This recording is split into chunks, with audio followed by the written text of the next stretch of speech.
So if you have been following my journey for any length of time, I feel like it's no secret that I think that in this day and age in 2024, everyone needs to have a personal brand on social media. I do not care what industry you're in. I don't care what role you have, whether you own a business or whether you work for someone else. You are doing a serious disservice to yourself if you do not have a personal brand on social media.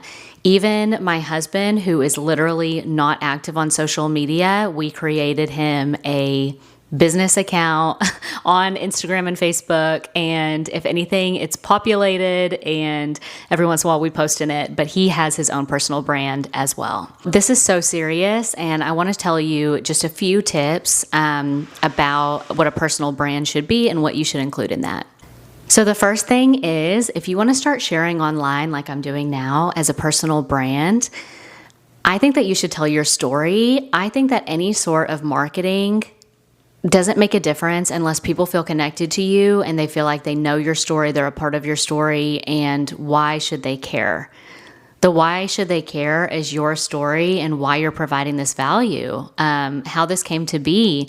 And I think that's really interesting. I love hearing other people's stories. And my other tip is going to be, and admittedly, this is actually from Gary Vee, but he says, document, don't create.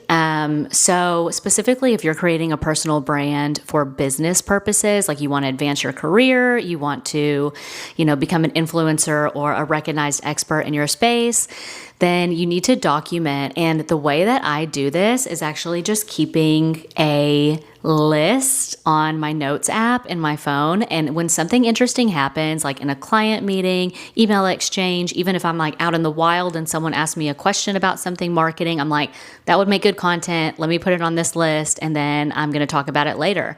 This video is actually from that list. So just a couple of tips. And if you don't have a personal brand in 2024, you better get after it because it will make a huge difference in your professional life.